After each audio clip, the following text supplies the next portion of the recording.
Muito bem, nós hoje de manhã colocávamos esse caminho, essa escola de santidade, que é a verdadeira devoção à Santíssima Virgem Maria. Foi a escola de santidade que o bem-aventurado Papa João Paulo II trilhou. Ele que pegou o tratado da verdadeira devoção à Virgem Maria, levava sempre consigo, era o seu livro de cabeceira. Então, nós gostaríamos agora de conhecer um pouco mais. Hoje de manhã nós motivamos. Agora gostaríamos de conhecer um pouco mais o que é realmente esta verdadeira devoção à Nossa Senhora. Em que consiste a verdadeira devoção? Bom, em primeiro lugar, a palavra devoção não deveria nos enganar, não é? Por quê? De uma forma geral, o que é devoção na nossa linguagem comum? Na linguagem comum, devoção é um afeto espiritual, não é? Uma coisa religiosamente prazeroso, afeto. Eu sou devoto de... porque eu gosto, porque eu tenho esse gosto, não é? Então é alguma coisa assim, do gosto do freguês. Um é devoto de Santa Rita de Cássia, que nós celebramos ontem. O outro é devoto de São Judas, outro é devoto de Santo Expedito, outro é devoto de outra coisa. E então assim a gente vai tendo as várias devoções. Mas, quando nós falamos da Virgem Maria, nós não estamos falando de uma devoção qualquer. E nem estamos falando de devocionismos. Nem estamos falando de práticas do tipo, você é devoto da Virgem Maria se você reza o terço. Não. Vejam só. A verdadeira devoção, aqui, a palavra devoção é usada no sentido forte. Devolvere, em latim, quer dizer entregar-se, quer dizer consagrar-se, quer dizer uma doação total, uma entrega total, não é? Você se entrega em sacrifício. Um ato de entrega total e completa.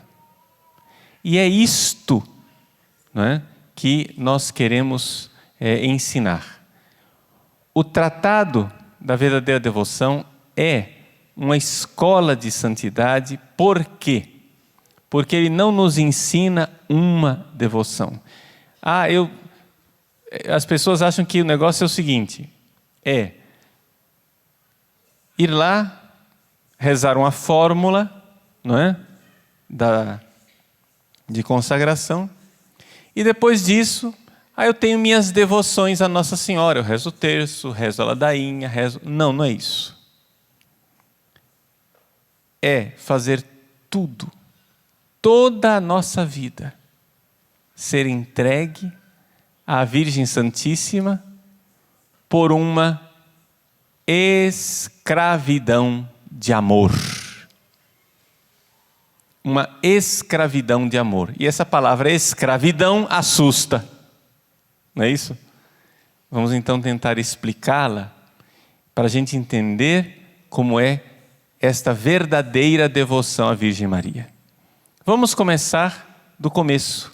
Vamos começar do senhorio de Jesus. Para depois passarmos a explicar por que é que Nossa Senhora é chamada de Senhora. O senhorio de Jesus. Jesus é Senhor. E ninguém tem dúvida disso. Jesus é Senhor. E nós precisamos escolhê-lo como nosso Senhor. Mas o que significa dizer que Ele é o Senhor? Significa dizer que nós somos escravos. E a palavra escravo assusta. Porque escravo parece uma coisa obrigada. Escravo é um negócio que você é levado a contragosto, mas não é uma escravidão qualquer, é uma escravidão de amor. Por quê? Porque você deve se colocar diante de Deus para servi-lo como escravo de amor, porque isto te dará a liberdade de filhos. Qual é a melhor forma da gente aprender isso daqui? A gente entender isso daqui. É a parábola do filho pródigo. Vamos entender o senhorio de Jesus, o senhorio de Deus, através da parábola do filho pródigo. O que é que aconteceu com o filho pródigo? Ele era filho, ele estava em casa, ele estava bem. Ele de repente quis ser livre, porque achou que em casa ele estava vivendo como escravo do pai. Ele achou que em casa ele estava sendo sufocado, ele queria liberdade. Então lá foi o filho, pediu: dá-me a parte que me cabe da herança. E ele foi e pediu a sua herança para o pai e foi embora. Gastou seus bens de forma devassa. De repente, quando ele já não tinha mais nada, começou a desejar a comida dos porcos. Mas vejam, ali, ele que buscou a suprema liberdade, encontrou uma escravidão que ele nem imaginava. A escravidão do pecado. A situação daquele rapaz desejando comida de porcos é a situação da escravidão do pecado. Então vejam qual é o caminho. Você se proclama livre, eu quero ser livre, eu quero liberdade, eu não quero saber de leis, eu não quero saber de obedecer mandamentos de Deus, eu não quero saber dessa coisa de obrigações religiosas, eu mando na minha cabeça, o importante é eu fazer o que eu quiser. Aí você vai, faz o que você quer, mas você acha que está fazendo o que você quer, você na verdade está se transformando no escravo do demônio e do pecado. Está entendendo? A libertinagem, a liberdade desregrada faz com que a gente seja escravo de uma forma terrível, de uma forma radical, de uma forma que realmente nos faz mal. Escravidão do pecado. Como sair da escravidão do pecado? Bom, Jesus nos ensinou pela parábola do filho pródigo, que está lá em Lucas capítulo 15. Ele disse: vou me levantar, vou para a casa do meu pai. E o que é que levou ele a essa decisão? Foi o pensamento de ver que os escravos do seu pai eram mais bem tratados do que ele ali livre. Então ele disse: direi para o meu pai: pai, pequei contra o céu e contra ti, não sou mais digno de ser chamado teu filho, trata-me como um escravo. E a palavra é escravo, atenção. No grego do Novo Testamento existem duas palavras para dizer que uma pessoa é servo.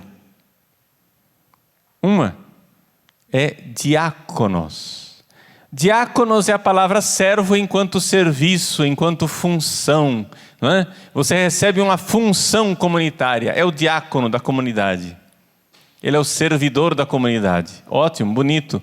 Mas quando o anjo apresentou-se a Nossa Senhora, ela não disse assim: eis aqui a diaconisa do Senhor. Ele disse aqui, ela disse uma outra palavra. A palavra é escravo. Que as nossas traduções dizem serva. Mas existe uma diferença entre o servo, que é o servidor da comunidade, e o servo, que é escravo de um senhor, que é dono. O dono, ele é dono de tudo. O filho pródigo, quando ele se levanta, ele diz: eis aqui, eu vou para o meu pai, eu vou dizer para ele: não me trate como um filho, me trate como um escravo. Eu quero ser propriedade do meu pai. Aí qual é a reação do pai? A reação do pai é fazer ouvidos moucos e dizer: não, eu não vou te tratar como escravo, vou te tratar como filho. Está entendendo? Você é meu filho. Então você se coloca humildemente na posição de escravo, e o pai, reage e diz: eu sou teu pai, tu és meu filho. Tu és meu filho. É isso. Vejam que beleza, gente. Vejam que maravilha. Você se coloca como escravo e termina filho. Você se revolta e quer ser livre, termina escravo. É isso que nos ensina a parábola do filho pródigo. Você querendo ser livre, livre, livre, termina escravo. Se colocando como escravo de Deus, termina livre como filho. Como diz o adágio medieval: servire Deum regnare est. Servir a Deus é reinar.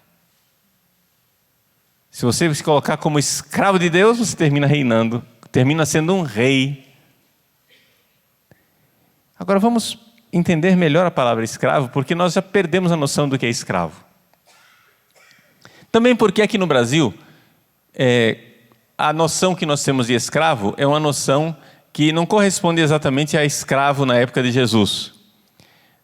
Para nós, escravo quem eram? Eram os negros que eram trazidos da África para serem vendidos como escravos aqui e trabalharem, não é? Nos nossos canaviais e assim por diante. Na época de Jesus, a escravidão era uma outra coisa. Nós temos que lembrar, naquela época, não havia previdência social, seguridade social, plano de saúde, pensão, seguro-desemprego, nada disso. Se um sujeito trabalhasse por conta e fosse livre, ele tinha que fazer o pé de meia dele. Ele tinha que juntar um dinheiro, porque quando ele parasse de trabalhar, ele sabia que ele estava perdido. Ele sabia que ele não ia ter pensão, não ia ter aposentadoria, não. Ele tinha que juntar o pé de meia dele para a velhice. Acontece que se um empregado, um belo dia, tivesse um acidente de trabalho e não pudesse mais trabalhar, ficasse inválido, ele não ia ter nenhuma segurança social. Ele ficava reduzido à mendicância. Ele ia ter que ser mendigo na rua. Então, nesse sentido, você ser simplesmente empregado era uma coisa meio insegura. Havia uma certa vantagem em ser escravo. Porque o escravo, ele era propriedade do seu patrão, do seu senhor. E, portanto, ele sabia que ali ele tinha, servindo àquele senhor, ele tinha segurança para o resto da sua vida. Eu não estou dizendo, vejam, eu não estou aqui justificando a escravidão, vocês estão entendendo? Eu só estou tentando mostrar para vocês que na época de Jesus, quando você falava de um senhor e de um escravo, não era exatamente aquela noção de escravo que nós temos hoje. É claro que havia maus senhores, não é? Mas, de uma forma geral, o senhor dos escravos, embora fosse severo com os seus escravos, ele era tido, e havia um relacionamento onde o escravo fazia de tudo para agradar o seu senhor, porque sabia que ali ele tinha refúgio e proteção. Como diz o Salmo: os meus olhos estão fixos no Senhor, como o escravo está fixo no seu senhor, como a escrava nas mãos da sua senhora. Basta acenar assim, o escravo já vai e faz. Então vejam, quando nós proclamamos que Jesus é nosso Senhor, o que é que nós estamos dizendo? Que Ele é dono do meu corpo, da minha alma, dos meus bens espirituais, dos meus bens materiais. Quando você diz que Jesus é Senhor da sua vida, você está proclamando o senhorio de Jesus. Tem alguma parte de você ou das suas propriedades que você está excluindo? Não. Você entrega tudo, sim ou não? Então Ele é o Senhor, Ele é o dono do seu corpo, é o dono da sua alma, é o dono da sua propriedade, Ele é o dono da sua família, Ele é o dono dos seus amigos, Ele é o dono de todos os relacionamentos que você tem. Jesus deve ser Senhor de tudo aquilo que você tem.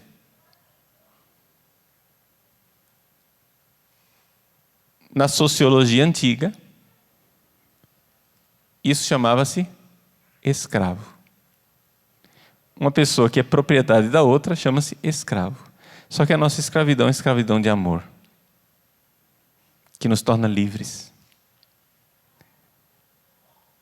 Ser escravo de Deus, a palavra soa mal nos nossos ouvidos, eu sei disso.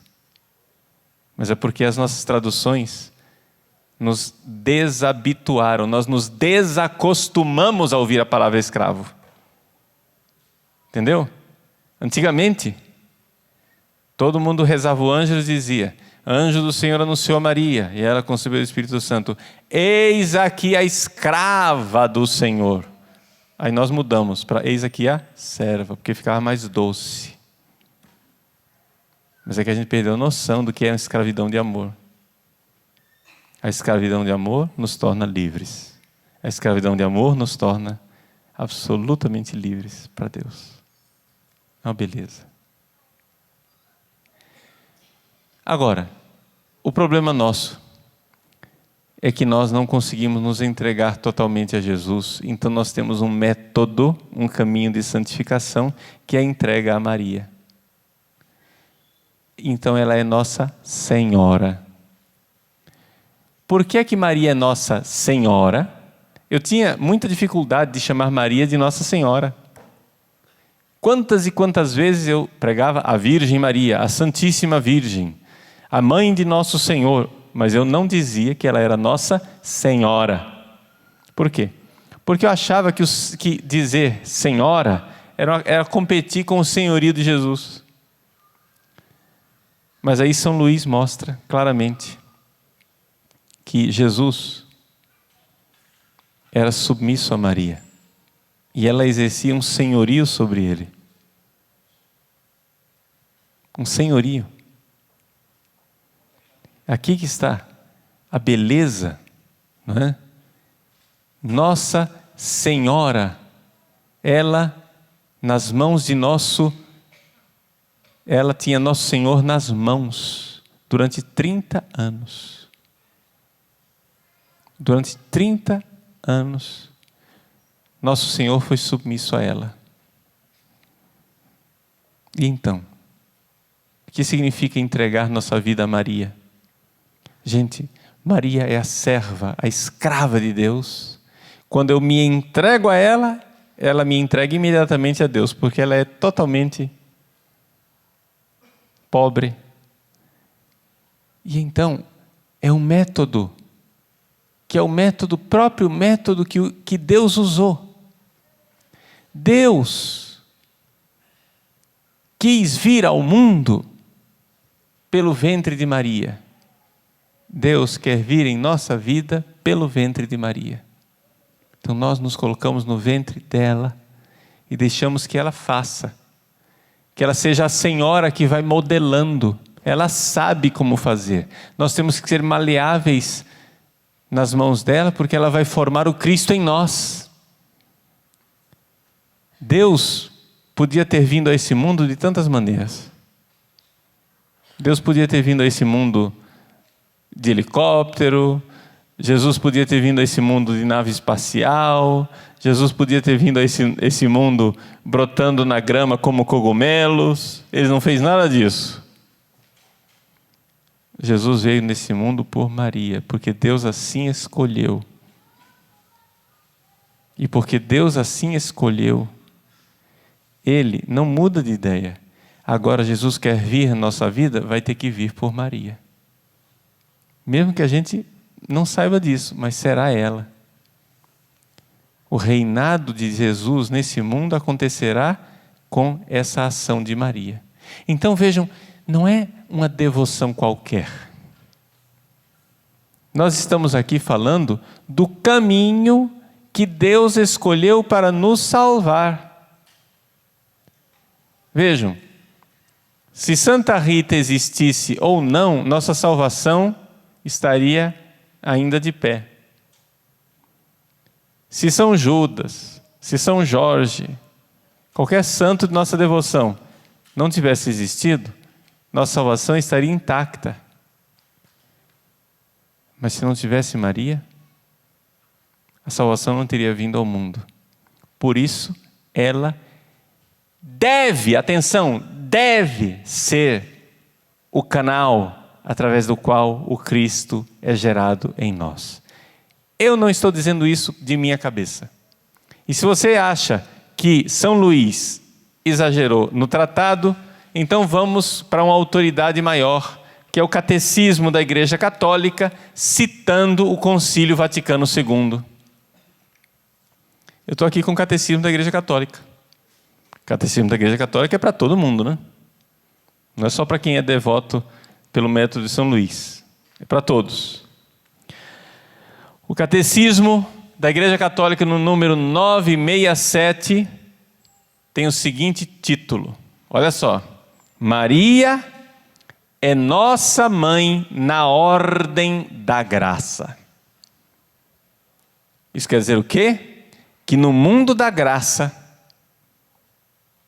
no caminho da santidade, que é o que nós estamos tentando passar para vocês aqui, no mundo da graça, da santidade, da proximidade com Deus, da nossa conversão pessoal, no mundo nosso, do dia a dia, das graças de Deus, dos carismas, dos sacramentos, Maria é a mãe de tudo. É a mãe da nossa salvação.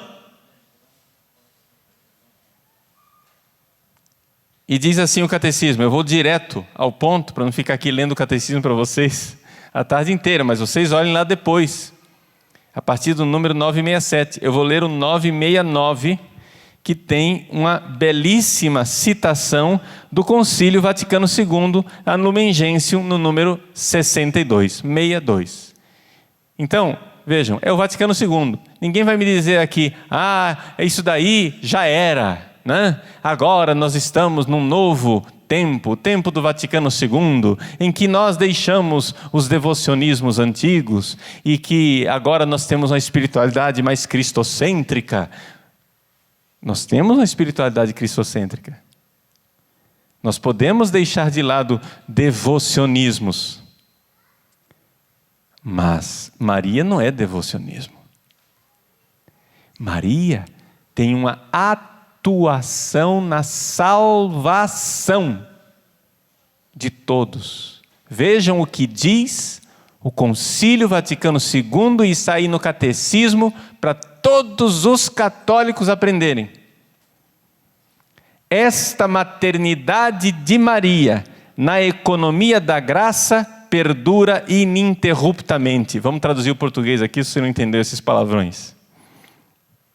A maternidade de Maria na economia da graça, quer dizer, economia é tudo aquilo que Deus faz para nos salvar. Ou seja, no caminho de salvação que Deus tem através da graça, ou seja, todas as intervenções de Deus, onde Deus envia uma graça para nos salvar. Você recebeu uma graça? Muito bem, seja ela qual for, sei lá, a virtude da fé, ou o dom do Espírito Santo, da sabedoria, ou uma graça, um carisma, como por exemplo, o dom de curas, seja qual for, ou um sacramento como a Eucaristia, seja qual for a graça que você está falando, no mundo da graça, Maria é a nossa mãe, e isso, essa realidade, perdura ininterruptamente, sem interrupção, não para mais. Desde quando, Padre? Diz a Lumen Gentium. a partir do consentimento que ela fielmente prestou na anunciação. Então, a partir daquele momento que ela disse: eis aqui a escrava do Senhor, e o Filho de Deus foi gerado no ventre dela, dali para frente, ela gera o Filho nesse mundo. Então, qualquer realidade que vai gerar o Filho é com ela a conversa. Você vai pedir o Espírito Santo, vai pedir os sacramentos, vai pedir os dons, vai pedir as virtudes. Tudo isso é para gerar o Cristo em nós. Para que serve a Eucaristia? A Eucaristia é para gerar o Cristo em nós. Para que é o dom da fé? A fé é para gerar o Cristo em nós. Para que é o dom da sabedoria? Para gerar o Cristo em nós. Tudo é para gerar o Cristo em nós. Se é para gerar o Cristo, então o útero onde esse Cristo é gerado é Maria. Não é outra coisa. Não é outra coisa. Não é possível receber o Cristo sem Maria. Então, nós estamos falando aqui de uma realidade, de uma atuação salvífica que acontece. Jesus é o Salvador, o Redentor, mas o Redentor é gerado no ventre de Maria. Então, começou lá na Anunciação. E sob a cruz, resolutamente manteve. Então Maria disse o sim lá na Anunciação, começou lá, ininterruptamente. E na cruz, ela resolutamente manteve. Quer dizer, ela não se abalou. Stabat mater. A mãe estava de pé ao lado da cruz. Ela não vacilou, não tergiversou, não ficou titubeando. Até a perpétua consumação de todos os eleitos. Vejam, gente, Concílio Vaticano II, a perpétua consumação de todos os eleitos. Isso quer dizer que todos os eleitos, ou seja, todos os que entrarão no céu, entrarão com Maria, sendo a mãe que irá gerá-los na ordem da graça. Isso quer dizer que mesmo os irmãos separados protestantes que forem salvos, serão salvos por Jesus, porque o Cristo foi gerado neles no útero de Maria. Você pode não reconhecer o útero, como um filho pode não reconhecer a mãe, mas a mãe o gerou.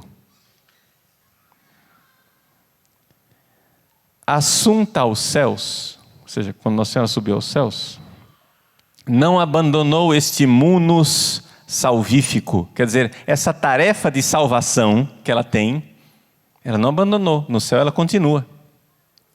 Mas, por múltipla intercessão, continua a alcançar-nos os dons da salvação eterna. Múltipla intercessão quer dizer que ela intercede universalmente. Uma vez num debate com um protestante, ele veio me perguntar: escuta, me diga uma coisa, como é que pode uma mulher agora atender os pedidos de 1 bilhão de católicos? Tem 1 bilhão de católicos no mundo nesse momento, mais de 1 bilhão. Os católicos, imaginem todos os católicos agora do mundo, 1 bilhão rezando uma Ave Maria. Como é que pode uma mulher atender 1 bilhão de pessoas? Bom, uma mulher não atende 1 bilhão de pessoas, mas uma mulher para quem Deus olhou a sua humildade e fez maravilhas nela, pode. Por quê? Porque ela tem uma obra no caminho de salvação, que é gerar o Cristo em todos. Ela foi exaltada sobremaneira. Ela foi exaltada. Gente, não há criatura maior do que Maria. De toda a criação, ela é mais do que todos os anjos, todos os astros, todos os seres humanos. Ela foi elevada. E é importante que Maria seja agora glorificada, porque durante o seu tempo aqui na terra, ela foi escondida.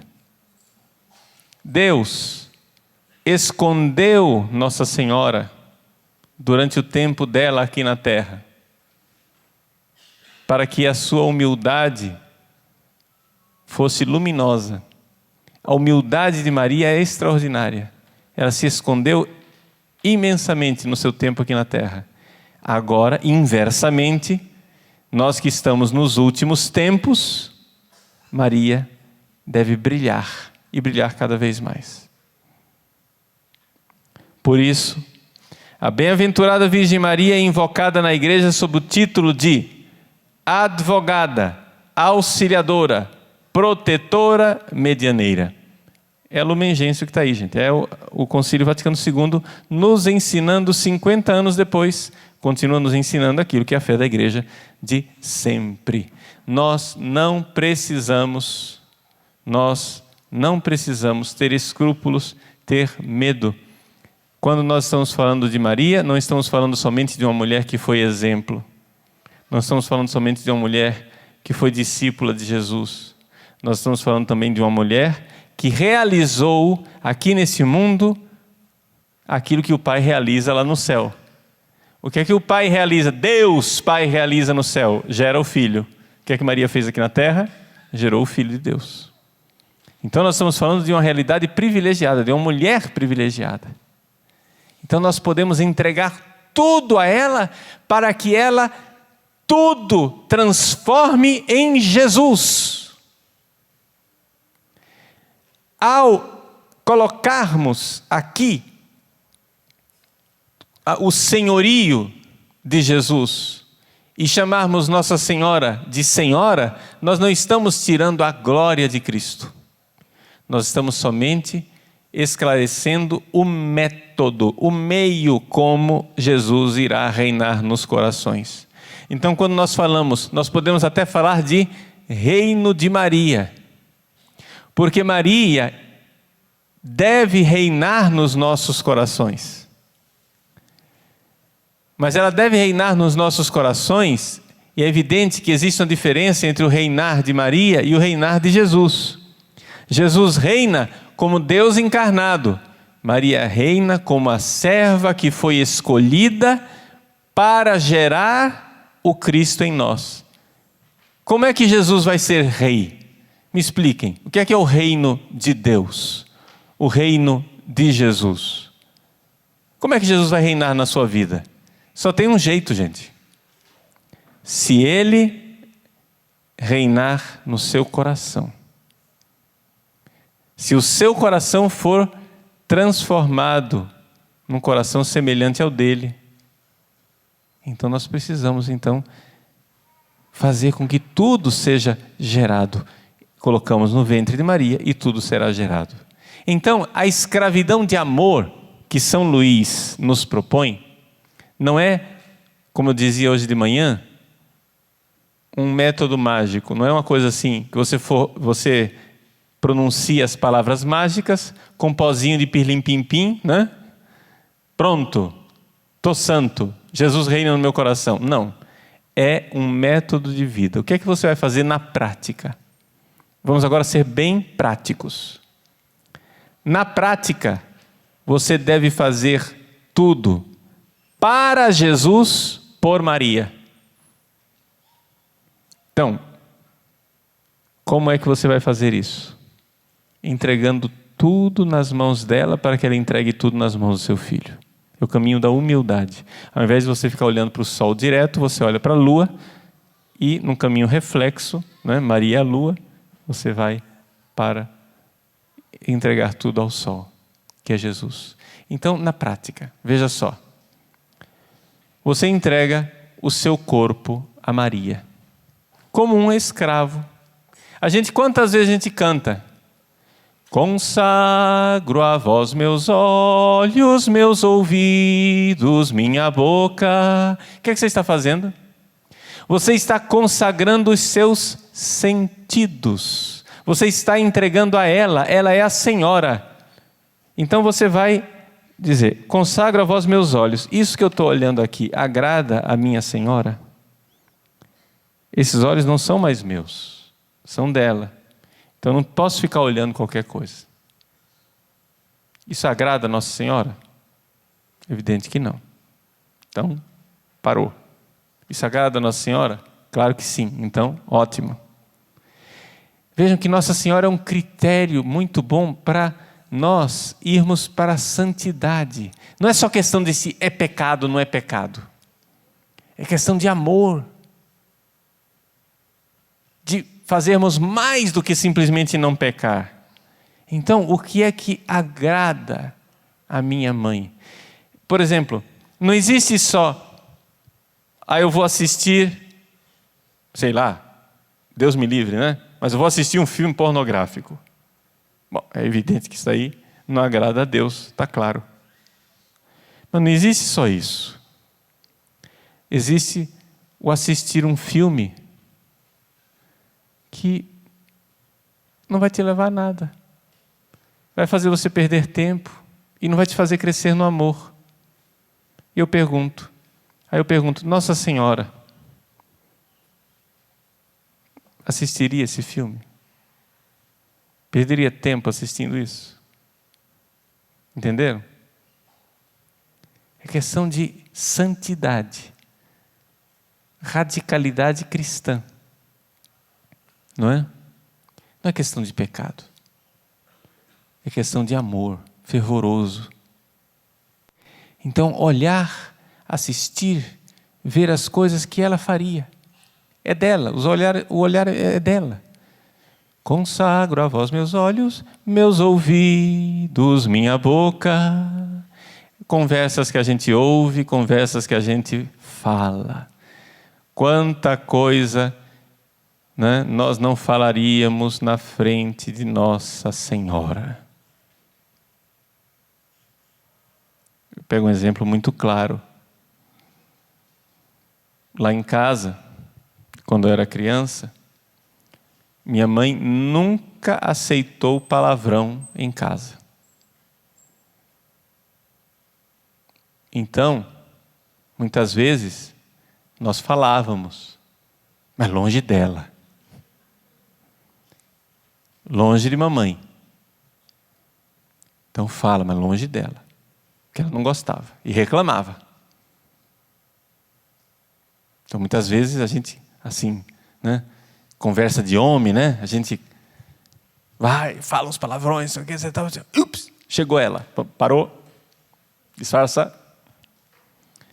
Pois bem, agora você entrega a Nossa Senhora seu ouvido, sua boca, e a conversa sua é aquela que agrada a nossa Mãe do Céu. E é sempre, porque a presença dela é total, é sempre. Então pare de usar certas palavras, pare de ter certas conversas. Renuncie a isso. Não é questão de é pecado ou não é pecado. É questão de agradá-la. É um caminho de santidade.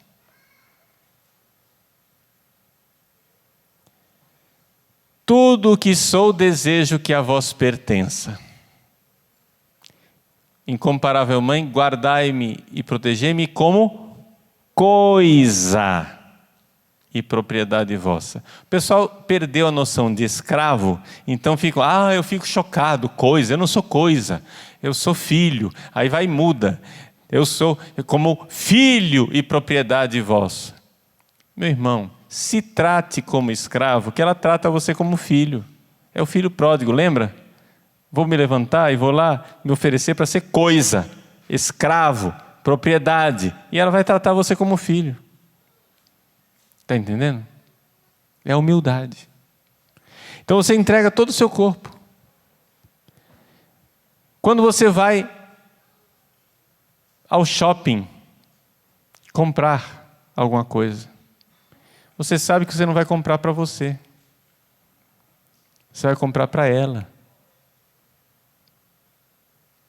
Você vai mobiliar a sua casa. Você vai comprar um abajur, uma poltrona. Pelo método de consagração, tudo o que você vai fazer por Maria. Então você vai colocar a presença dela. Como é que Nossa Senhora escolheria as mobílias da casa. Aquele quadro indecente que você tem na sala, com um nu artístico, Nossa Senhora colocaria na parede dela? Aquela blusa decotada, com as costas de fora, sem manga, mostrando mais do que necessário, que você põe para seduzir os rapazes, Nossa Senhora compraria essa peça de roupa? Você imagina Nossa Senhora comprando aquilo para a escrava dela?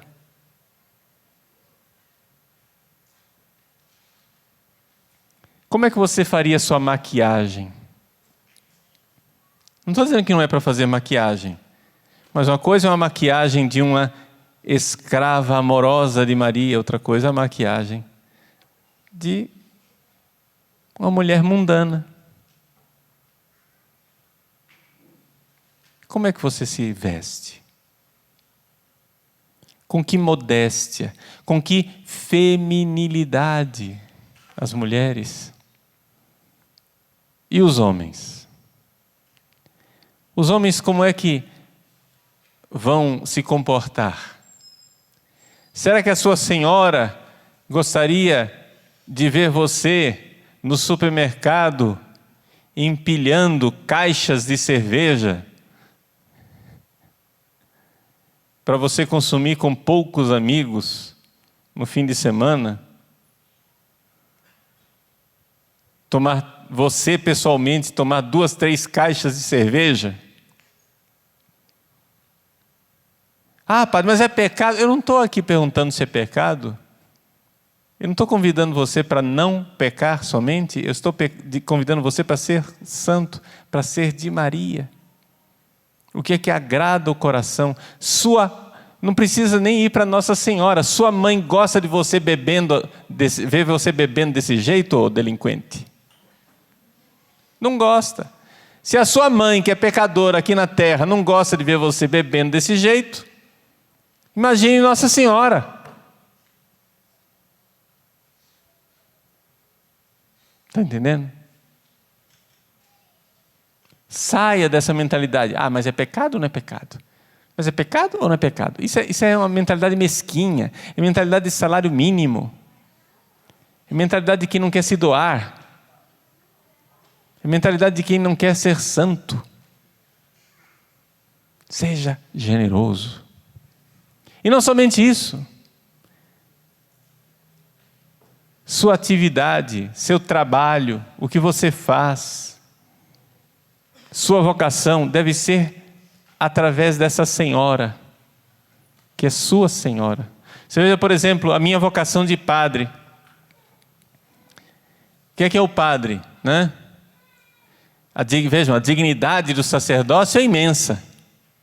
Só que nós padres temos que ser humildes. Porque a glória é do sacerdócio de Cristo. Nós padres, porém, devemos ser humildes. Então, os fiéis, por exemplo, devem venerar o sacerdócio de Cristo, beijar a mão do sacerdote, ter todo o respeito para com o sacerdote. Ótimo, que bom. Só que acontece o seguinte: o padre, pessoalmente, ele deve ser humilde. Então, eu gosto de pensar no sacerdócio, eu gosto de pensar no meu sacerdócio como se eu fosse, padre, o jumentinho que carrega Jesus. Porque a finalidade do padre é levar Jesus. Quantas vezes eu vou por aí pregando e as pessoas terminam, né? Padre Paulo, nós te amamos, Padre Paulo, não sei o que, etc e tal, aquelas... Não é nada para mim, é para Jesus, né? Que coisa bonita. O Papa Francisco agora, nesse Pentecostes, o Papa Francisco, vendo a praça gritando, Francesco, Francesco, não é Francisco em italiano? Ele diz, parem de repetir Francesco, Francesco, falem Jesus, Jesus, né? Jesus.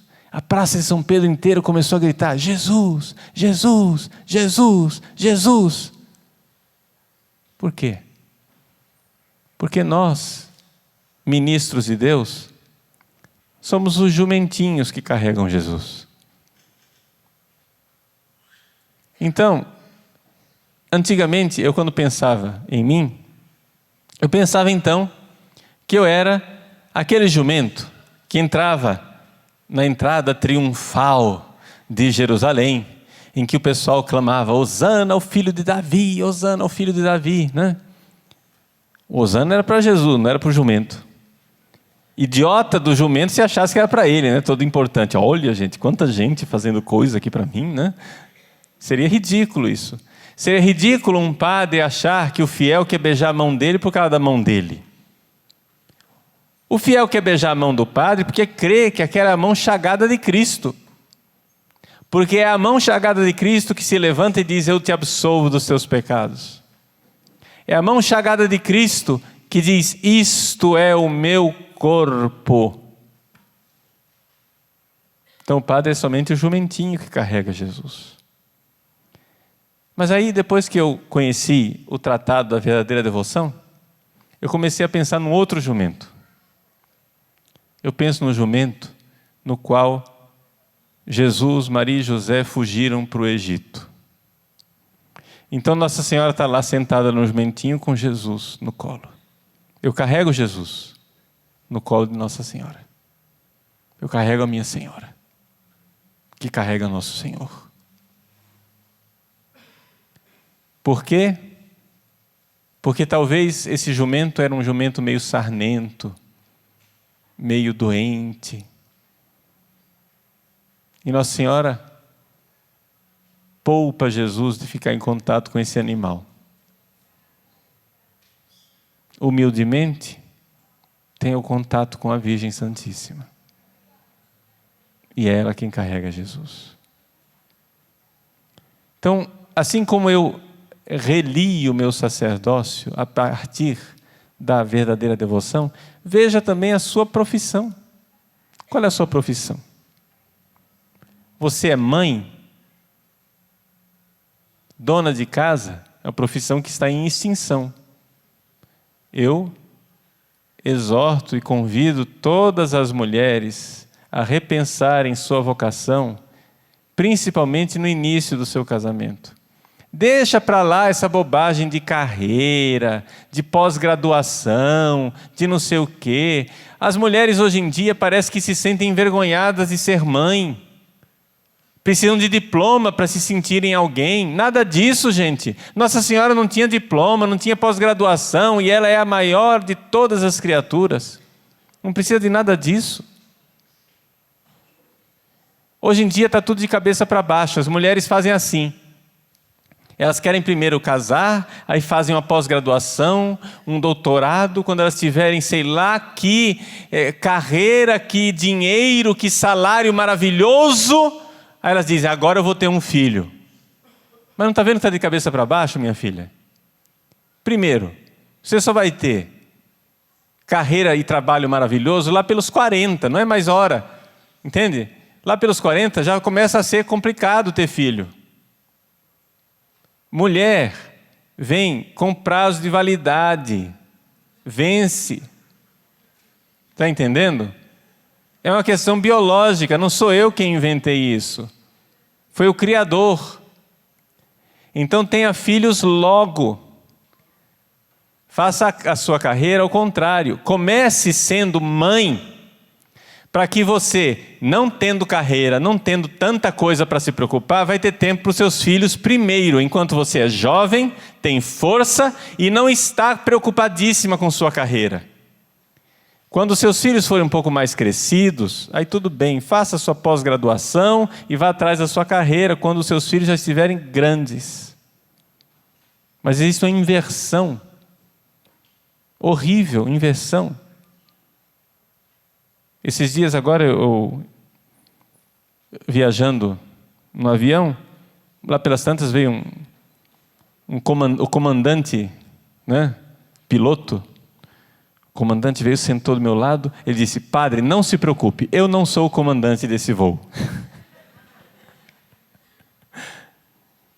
E aí nós conversamos longamente, E ele falou para mim uma coisa que eu achei sábia, bonita, e estou partilhando com vocês. Eu já sabia disso, já pregava isso, mas agora estou vendo na prática. Ele disse, olha, a minha mulher, né, ela estudou, ela tem pós-graduação, tem isso, tem aquilo, mas nós agora temos 2 filhos e nós queremos dedicar tempo aos filhos. Então ela está em casa. Eu vejo que para ela não é fácil, mas é uma decisão nossa. Eu disse, muito bem, meu filho, está corretíssimo. É isso aí. É por aí que vai. Por quê? Primeiro os filhos, porque as crianças, quando são pequenas, precisam de alguém que seja referência.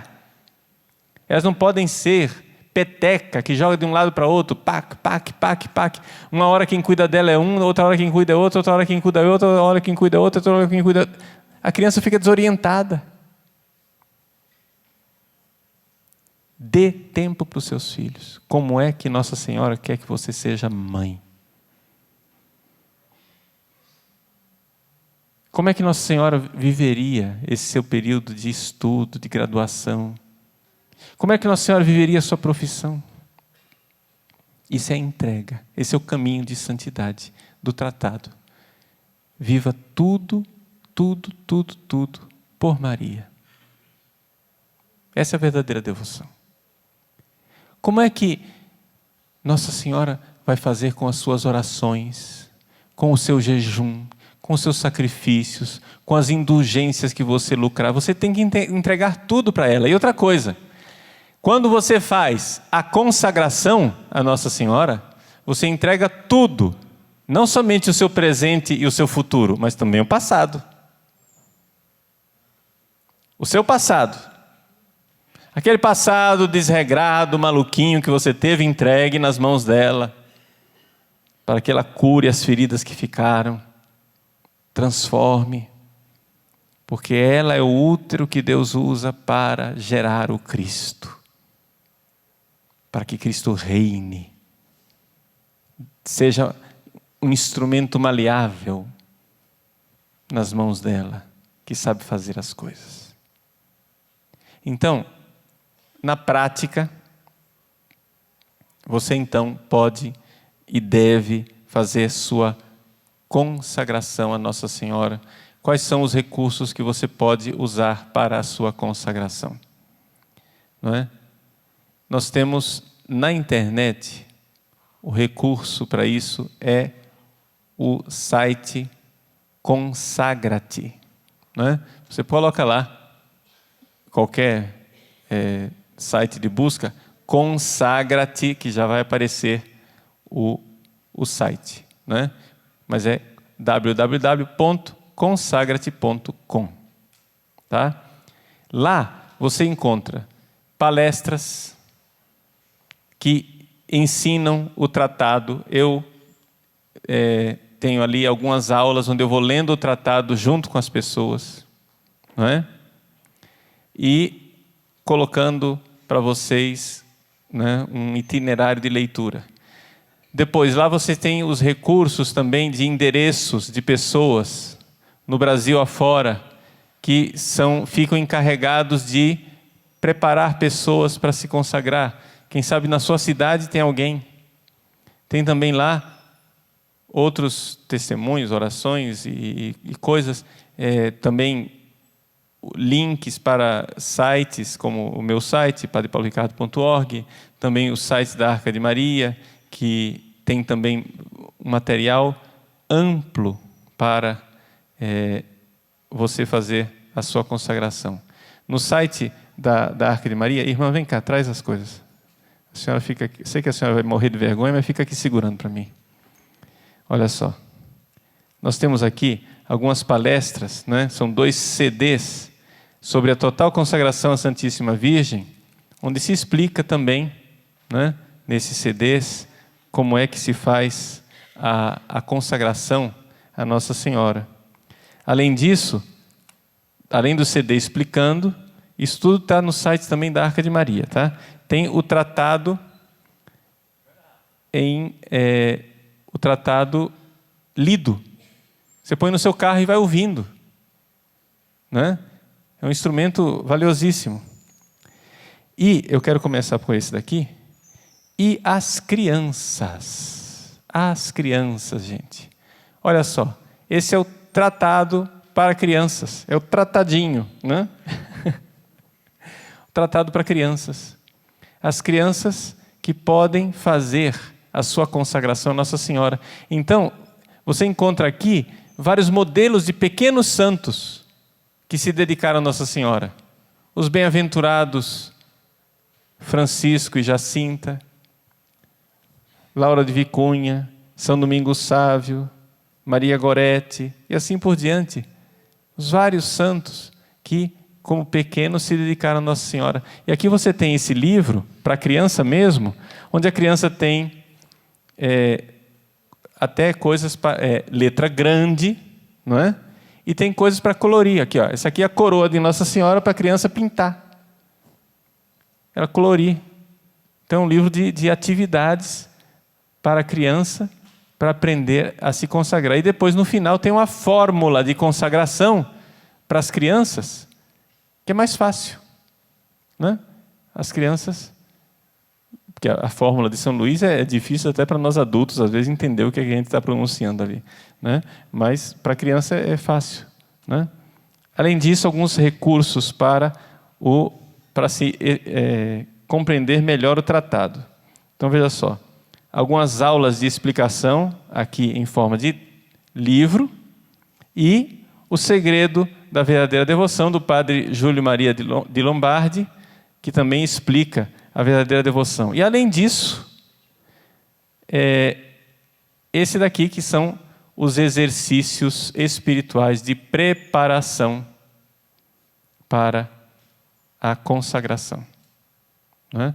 Então, vejam, é um material amplo que está aí, oferecido pela Fraternidade Arca de Maria, porque é o carisma deles, né? O carisma deles de divulgar sempre mais a verdadeira devoção a Nossa Senhora, tá bom? Então, façam isso. Sejam generosos com a Virgem Maria e vamos entrar nessa escola de santidade com a graça de Deus. Amém.